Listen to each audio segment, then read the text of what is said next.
Good morning student. Hindi की online class में आपका फिर से एक बार हार्दिक स्वागत है, अभिनंदन है।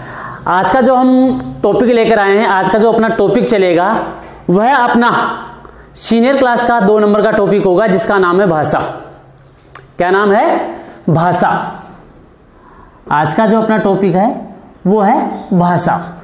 ये भाषा शब्द संस्कृत की भाष धातु से बना है। इस भाषा शब्द की जो उत्पत्ति हुई है, इस भाषा शब्द की जो व्युत्पत्ति हुई है वो संस्कृत की भाष धातु से हुई है। तो देखिए, भाषा शब्द की जो व्युत्पत्ति है, भाषा शब्द की जो व्युत्पत्ति हुई है वो संस्कृत की भाष धातु से हुई है। संस्कृत की भाष धातु,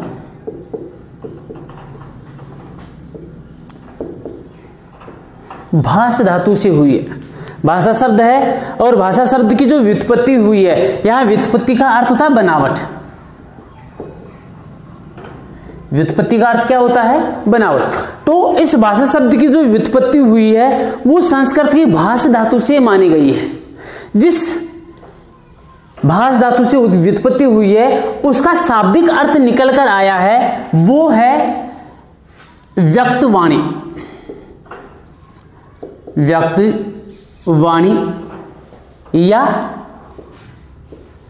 प्रकट वाणी या बोलना या फिर कहना। देखिए, भाषा शब्द की व्युत्पत्ति संस्कृत की भाष धातु से हुई है, जिसका शाब्दिक अर्थ निकल कर के आया व्यक्त वाणी, प्रकट वाणी, बोलना या कहना। तो इसकी परिभाषा क्या बनेगी कि व्यक्त वाणी के रूप में, व्यक्त वाणी के रूप में जिसकी अभिव्यक्ति की जाती हो वह भाषा कहलाती है। परिभाषा क्या बनेगी? परिभाषा बनेगी कि व्यक्त वाणी के रूप में, व्यक्त वाणी के रूप में, व्यक्त वाणी के रूप में जिसकी अभिव्यक्ति की जाती है, जिसकी अभिव्यक्ति की जाती है वह आपकी क्या कहलाएगी? भाषा कहलाएगी। ये व्यक्त वाणी के रूप में हम अपने मुख से जो भी बातें बोलते हैं, व्यक्त वाणी, व्यक्त वाणी प्रकट वाणी, जिसकी द्वारा हम अपने विचारों का आदान प्रदान करते हैं, वह वाणी का जो रूप होगा वह क्या कहलाएगा? भाषा कहलाएगा। इस भाषा की जो दूसरी परिभाषा है वो दूसरी परिभाषा क्या बनेगी कि भाषा वह साधन है, भाषा वह साधन है जिसके द्वारा हम अपने विचारों का आदान प्रदान करते हैं। भाषा वह माध्यम है या वह साधन है जिसके द्वारा हम अपने विचारों को अभिव्यक्त करते हैं या हम अपने विचारों का आदान प्रदान करते हैं। इसके लिए हम जो भी बातें करेंगे उसमें वाचिक ध्वनियों का प्रयोग करते हैं।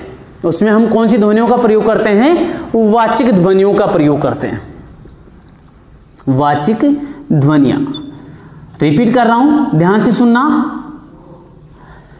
कि भाषा व्यक्त वाणी के रूप में जिसकी अभिव्यक्ति की जाती है वो भाषा कहलाएगी। और इसकी परिभाषा क्या है? दूसरी क्या बनेगी कि भाषा वह साधन है या वह माध्यम है जिसके द्वारा हम अपने विचारों का आदान प्रदान करते हैं या विचारों को अभिव्यक्त करते हैं, वह क्या कहलाएगी? भाषा कहलाएगी।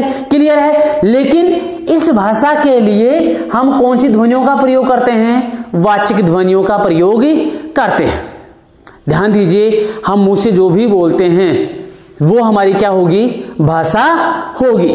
साथ में दूसरी बात हम ये भी कह सकते हैं कि भाषा मुख से उच्चारित होने वाले, भाषा मुख से उच्चारित होने वाले शब्दों और वाक्यों का वह समूह है जिसके द्वारा मन की बात बतलाई जाती है। क्या समझे स्टूडेंट्स कि भाषा मुख से उच्चारित होने वाले भाषा मुख से उच्चारित होने वाली शब्दों और वाक्यों का वह समूह होती है जिसके द्वारा हम अपने मन की बातों को क्या करते हैं, दूसरों तक पहुंचाते हैं तथा दूसरों के विचारों को क्या करते हैं, आत्मसात करते हैं, ग्रहण करते हैं। भाषा शब्द की परिभाषा समझ में आ गई होगी। हर जीव जंतु की अपनी एक भाषा होती है, हर मनुष्य की अपनी एक भाषा होती है, हर पदार्थ की अपनी एक वाणी होती है, अपनी एक भाषा होती है। चाहे हम किसी बर्तन को बजा कर देख लें, हमको पता चल जाए कि कौन सा बर्तन बज रहा है। कोई पक्षी बोल रहा होता है, हम उसके सामने प्रत्यक्ष हो या न हो, लेकिन फिर भी उसकी दूर से आवाज हमको सुनाई देती है तो हम पहचान जाते हैं कि अमुक पक्षी बोल रहा है, क्योंकि वो पक्षी की क्या है, भाषा है। समझ में आ गया स्टूडेंट्स? तो भाषा क्या है? भाषा वह साधन है जिसके द्वारा हम अपने विचारों का क्या करते हैं, आदान प्रदान करते हैं, विचारों को अभिव्यक्त करते हैं, विचारों को प्रकट करते हैं। अब देखिए ये भाषा कितने प्रकार की होती है, तो अपना अगला टॉपिक बनेगा भाषा के प्रकार। अब भाषा के प्रकार में कुछ हम बातों को कह करके प्रकट करते हैं, कुछ को हम लिखकर प्रकट करते हैं, ऐसा ही कुछ होता है। तो इस प्रकार भाषा के जो प्रकार होते हैं, भाषा के प्रकार हैं दो। भाषा के प्रकार, अब ये भाषा के प्रकार होते हैं कितने, दो। सबसे पहला भाषा का जो प्रकार आता है वो आता है मौखिक भाषा। मौखिक भाषा, पहली भाषा कौन सी आती है, मौखिक भाषा। और दूसरी बात, भाषा का रूप कौन सा आएगा, लिखित भाषा।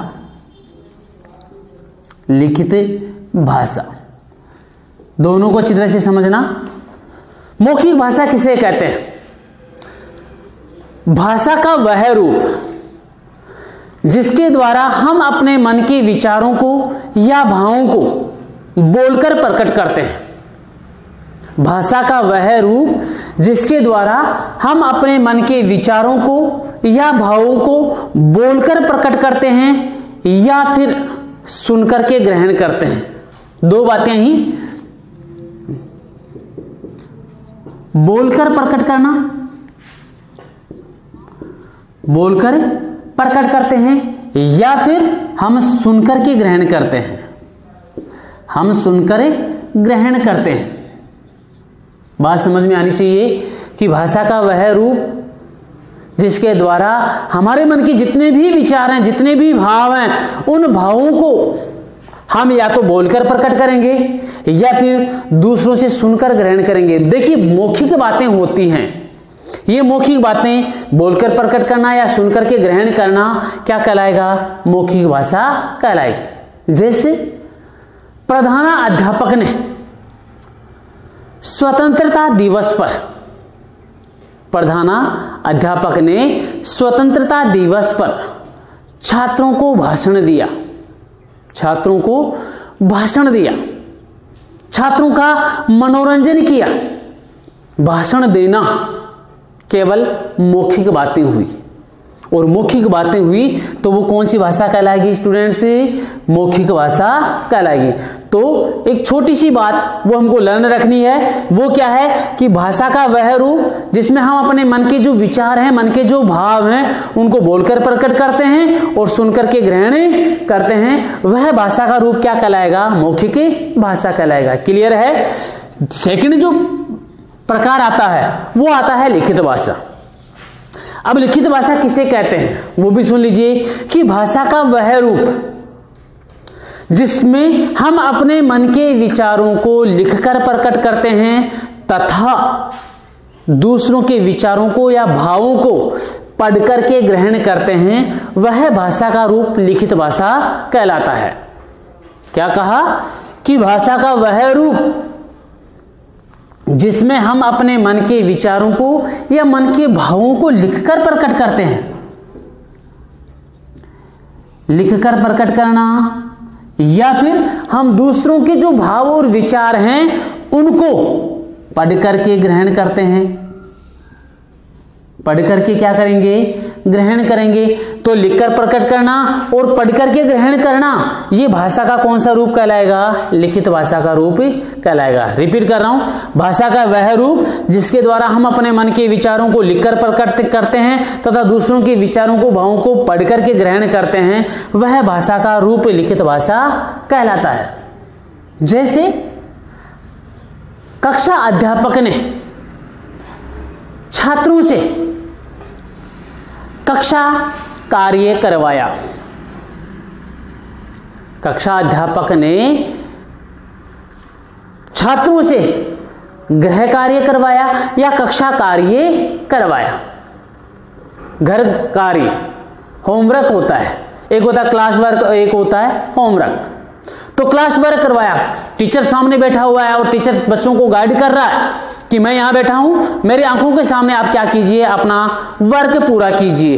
तो टीचर देखता रहेगा और स्टूडेंट्स क्या करते रहेंगे, अपना लिखित कार्य करते रहेंगे। लिखे हुए कार्य को स्टूडेंट्स की बातों को क्या करेगा, लिखकर तो प्रकट करेगा स्टूडेंट्स तो, लेकिन टीचर क्या करेगा, पढ़ करके उसको ग्रहण करेगा। तो लिखित भाषा किसे कहेंगे, जिसमें भाषा हम लिखकर तो प्रकट करते हैं और उसको पढ़ करके ग्रहण करते हैं, वो भाषा का कौन सा रूप कहलाएगा, लिखित भाषा कहलाएगा। अब एक छोटी सी बात और होती है, हमें कुछ बातें मुंह से बोलकर प्रकट कर देते हैं और कुछ बातों को हम लिख करके प्रकट कर देते हैं, लेकिन कुछ बातें ऐसी हो जाती हैं जिसमें हम कसमकस हो जाते हैं, जिसमें हम बिल्कुल क्या करें क्या ना करें की कंडीशन में आ जाते हैं, स्थिति में आ जाते हैं। हम सबके सामने बोल नहीं सकते, हम सबके सामने अपनी बातों को प्रकट कर नहीं सकते, विचारों को प्रकट कर नहीं सकते। तो इसके लिए तीसरी बात हम और अपनाते हैं, और वो तीसरी बात क्या होती है, सांकेतिक भाषा। तीसरी बात क्या होती है, तीसरी भाषा कौन सी बन जाती है, सांकेतिक भाषा। मुख्य रूप से कितनी भाषा आती है, मुख्य रूप से भाषा के प्रकार दो ही हैं, लेकिन एक तीसरी भाषा और बन जाती है, वो कौन सी बनती है, सांकेतिक भाषा। तो भाषा का वह रूप, परिभाषा सुनिए, भाषा का वह रूप जिसके द्वारा हम अपने मन के विचारों को या भावों को संकेतों के माध्यम से प्रकट करते हैं।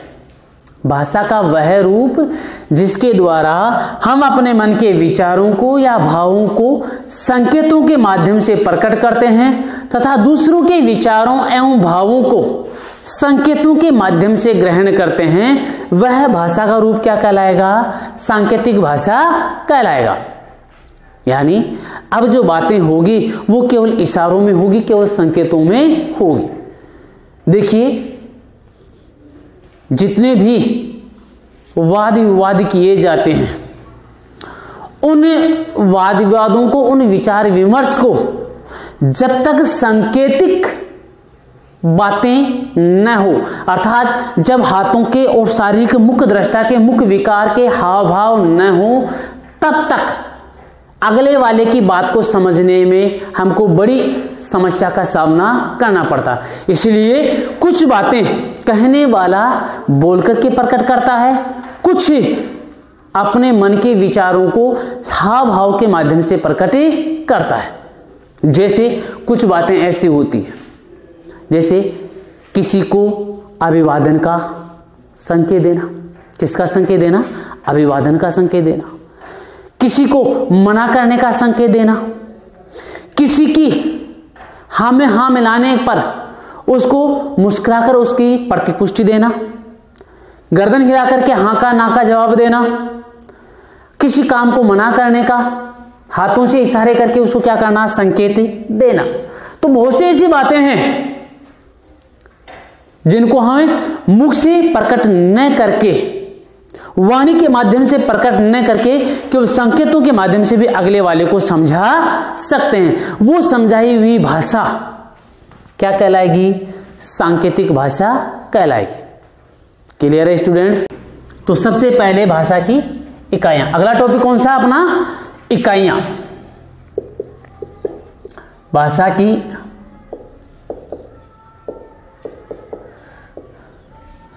इकाइयां।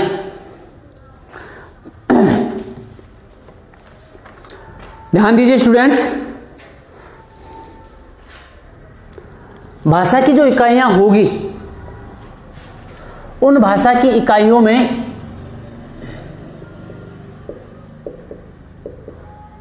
हमारा पहला जो टॉपिक आएगा वो आएगा ध्वनि।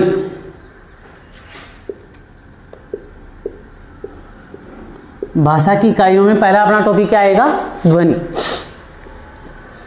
भाषा किस किस से मिलकर बनती है, भाषा के बोलने की जो रूप हैं वो कहां कहां से निकल कर आते हैं वो है, देखिए। सबसे पहला है ध्वनि। मुख से स्वतंत्र रूप से जो भी उच्चारित किया जाता है। भाषा की इकाइयों में सबसे पहला टॉपिक क्या आया? ध्वनि। ध्वनि किसे कहते हैं? मुख से स्वतंत्र रूप से जो भी उच्चारित किया जाता है वह उच्चारित की हुई आवाज ध्वनि कहलाती है।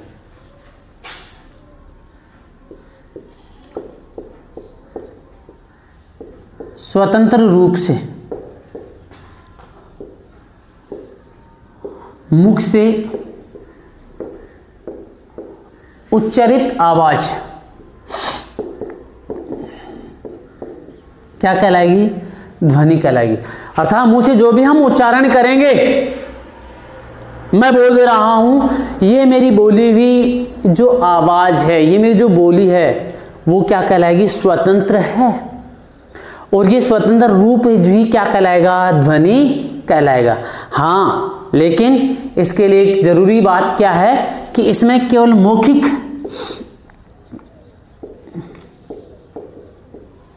वाणी ही प्रयुक्त होती है, मौखिक बातें ही प्रयुक्त की जाती है। रिपीट कर रहा हूं, ध्वनि किसे कहते हैं? स्वतंत्र रूप से मुख से जो भी उच्चारित किया जाता है वह क्या कहलाती है? ध्वनि कहलाती है। ध्वनि, ये भी एक ध्वनि है। हम किसी डेस्क को बजाएंगे, ये भी क्या है? एक ध्वनि है। समझ में आ गया? बर्तन की अपनी एक ध्वनि होती है। तो जो भी उच्चारण किया गया है, मुंह से जो भी उच्चारण हुआ है, मुंह से जो भी बोला गया है, वह एक स्वतंत्र आवाज होती है और वही स्वतंत्र आवाज क्या कहलाएगी? आपकी ध्वनि कहलाएगी। दूसरा टॉपिक, वर्ण। किसे कहते हैं स्टूडेंट्स? वर्ण भाषा की सबसे छोटी इकाई होती है। भाषा की सबसे छोटी इकाई जिसके सार्थक टुकड़े नहीं कर सकते, सार्थक टुकड़े नहीं करना। भाषा की सबसे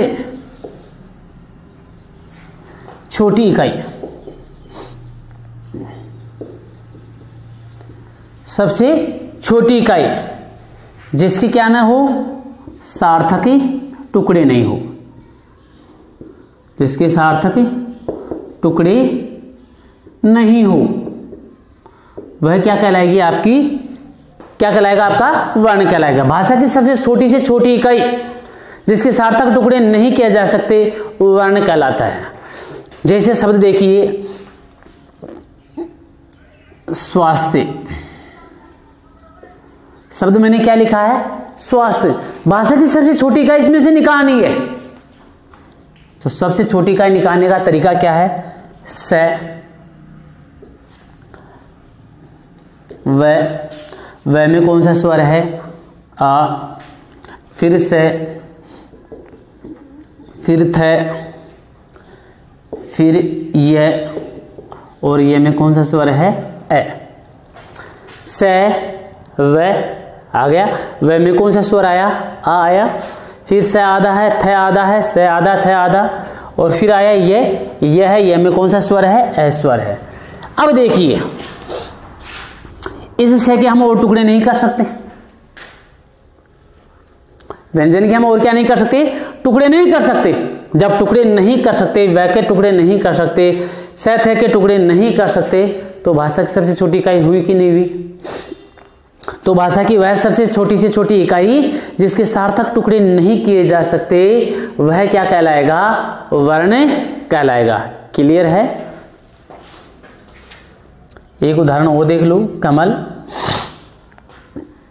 क, ए, मैं, ए, ल, ए। सार्थक टुकड़े हो गए। अब हम इनके टुकड़े नहीं कर सकते। तो भाषा की सबसे सूक्ष्म से सूक्ष्म इकाई जिसके सार्थक टुकड़े नहीं किए जा सकते क्या कहलाएगी? भाषा की वर्ण इकाई कहलाएगी। ठीक है, तीसरा जो पॉइंट आएगा वह आएगा अक्षर। अक्षर किसे कहते हैं? देखिए, नाम में इसकी परिभाषा छुपी हुई है। नाम में ए अक्षर है, ए का अर्थ होता नहीं क्षकार, क्षर का मतलब क्षरण नहीं किया जा सके, जिसका विनाश नहीं किया जा सके। तो शाब्दिक अर्थ बनेगा, शाब्दिक अर्थ है जिसका क्षरण न हो, जिसका क्षरण न हो वो क्या कहलाएगा? अक्षर कहलाएगा। अर्थात वे ध्वनियां जिनका उच्चारण एक श्वास के एक ही आघात में हो जाए अक्षर कहलाता है। वे ध्वनियां जिनका उच्चारण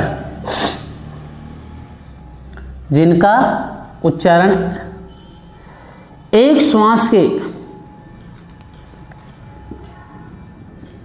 एक ही आघात में हो जाए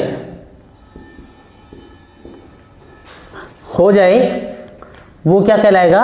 अक्षर कहलाएगा। वे ध्वनियां जिनका उच्चारण एक श्वास के एक ही आघात में हो जाए अक्षर कहलाएगा। कैसे? जैसे हमने स्वास्थ्य की बात की है, तो स्वास्थ्य में हमने कितने वर्णों की बात की है? 1 2 3 4 5 6 7 वर्णों की बात की है। 7 वर्णों की बात की है। तो इस अक्षर में इन्हीं वर्णों से हम अक्षर की बात करेंगे। तो जिन व्यंजनों में स्वर निहित होता है, जिन व्यंजनों में स्वर निहित होता है वो क्या कहलाएगा? अक्षर कहलाएगा। क्या कहलाएगा? अक्षर कहलाएगा। वर्ण में स्वर अलग होते हैं, व्यंजन अलग होते हैं। स्वर और व्यंजनों को अलग अलग किया जाता है। लेकिन अक्षरों में जो भी वर्ण होंगे, जो भी व्यंजन होंगे वो स्वर से युक्त होंगे। तो आपसे यदि कह दिया जाए कि स्वास्थ्य में कितने अक्षर हैं, तो स्वास्थ्य में 2 ही अक्षर हैं, एक तो वह और एक ये। स्वास्थ्य में अक्षर तो कितने हुए? 2 हुए। लेकिन तुमसे ये पूछ लिया जाए कि स्वास्थ्य में वर्ण कितने हैं, तो स्वास्थ्य में वर्ण देख लीजिए 1 2 3 4 5 6 और 7 इसमें वर्ण हो गए और अक्षर इसमें कितने हो गए? 2। तो वे ध्वनियां जिनका उच्चारण एक श्वास के एक ही आघात में हो जाए, स्वास्थ्य की बात करेंगे। वह में ए स्वर मिला हुआ है, ये में स्वर कौन सा मिला हुआ है? ए। बात कर ली जाए कमल की, कमल में 3 व्यंजन वो अक्षर हैं और वर्ण कितने हो गए? 6। तो अक्षरों में व्यंजन स्वरयुक्त होते हैं और वर्णों में व्यंजन और स्वर अलग अलग होते हैं। 3 बात क्लियर हो गई। चौथी बात आती है शब्द की। चौथी बात शब्द की। शब्द किसे कहते हैं? वर्णों के सार्थक मेल को, वर्णों के सार्थक मेल को क्या कहेंगे? हम शब्द कहेंगे। जैसे इन वर्णों को हमने एक जगह किया तो हमारा शब्द क्या बना? स्वास्थ्य बना। क मैं ल 3 अक्षरों को जोड़ा, 6 वर्णों को जोड़ा तो शब्द क्या बना? कमल बना। यदि कमल में सार्थक वर्णों को हम नहीं रखते तो शब्द नहीं बनता। जैसे मैंने कर दिया मकल, ये वर्णों का सार्थक मेल नहीं है। क्योंकि मकल का कोई अर्थ नहीं है, इसलिए हम इनका सार्थक मेल करेंगे। क को पहले लाएंगे, मैं को बाद में लाएंगे और ल को लास्ट में लाएंगे। इसलिए एक सार्थक मेल बना और सार्थक मेल से किसका निर्माण हुआ? शब्द का निर्माण हुआ। क्लियर है स्टूडेंट्स? अगला जो टॉपिक आएगा इसी में वो आएगा पद। 5वां टॉपिक क्या आएगा? पद। पद किसे कहते हैं? तो पद की बात जब हम करते हैं तो जितने भी शब्द होते हैं, शब्दों से ही पद का निर्माण होता है। तो वाक्य में प्रयुक्त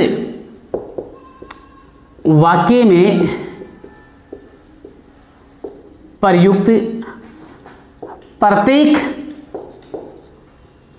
सार्थक शब्द, वाक्य में प्रयुक्त प्रत्येक सार्थक शब्द क्या कहलाएंगे? आपके पद कहलाएंगे। देखिए, वाक्य में जितने भी सार्थक शब्द होंगे, वाक्य में जितने भी सार्थक शब्द लगेंगे, उचित शब्द लगेंगे, वो क्या कहलाएंगे? पद कहलाएंगे। जैसे राम ने रावण को बाण से मारा। ठीक है, कर्ता ने कर्म को करण से। तो यहां वाक्य में जितने भी सार्थक शब्द हैं वो क्या हैं? किसी न किसी कारक विभक्ति से आपस में जुड़े हुए हैं, किसी न किसी कारक विभक्ति से आपस में जुड़े हुए। आपस में जुड़े हुए होने की वजह से ही इनका अपना स्वयं का अर्थ भी निकल रहा है, और इसी वजह से वाक्य में जितने सार्थक शब्द होते हैं वो सब के सब क्या कहलाएंगे? पद कहलाएंगे। क्लियर है? अगला और लास्ट टॉपिक जो अपना आता है वो आता है वाक्य। अगला और लास्ट टॉपिक क्या बनेगा अपना? वाक्य। छठा बनेगा वाक्य। तो वाक्य किसे कहते हैं? शब्दों के सार्थक मेल को। ये शब्दों का सार्थक मेल है। शब्दों के सार्थक मेल को हमने क्या नाम दिया? वाक्य दिया। लेकिन इस वाक्य में जितने भी शब्द होंगे वो क्या कहलाएंगे? आपके पद कहलाएंगे। तो बात वही की वही है। शब्दों के सार्थक मेल को, शब्दों के सार्थक मेल को क्या कहते हैं? वो वाक्य कहते हैं। ठीक है, एक वाक्य में जितने भी सार्थक शब्द होते हैं वो पद कहलाते हैं, क्योंकि वो किसी न किसी कारक विभक्ति से जुड़े हुए होते हैं, और उन संपूर्ण शब्दों के सार्थक मेल को ही हम क्या नाम देंगे? वाक्य नाम देंगे। तो भाषा की इकाई सबसे पहले ध्वनि आई, जो स्वतंत्र आवाज होती है। दूसरा वर्ण आया, जिसमें सब भाषा की सबसे छोटी इकाई आती है, जिसके टुकड़े नहीं होते। तीसरा टॉपिक आया अक्षर। वो अक्षर हमेशा जितने भी व्यंजन होते हैं वो स्वरों से युक्त होते हैं, बिना स्वरों के व्यंजन अक्षर नहीं कहलाता है। तीसरी जो बात अक्षर की चौथी बात आती है शब्द की, वर्णों का सार्थक मेल ही क्या कहलाता है? शब्द कहलाता है। फिर आता है पद। वाक्य में प्रयुक्त जितने भी शब्द होते हैं, वाक्य में प्रयुक्त जितने भी सार्थक शब्द होते हैं वो किसी न किसी कारक विभक्ति से जुड़े होते हैं, इसलिए वो क्या कहलाएंगे? पद कहलाएंगे। और इन शब्दों के सार्थक मेल को ही हम क्या कहेंगे? वाक्य कहेंगे। आज के इस वीडियो में इतना ही। अगला वीडियो जब हम लेकर आएंगे तब तक के लिए नमस्कार।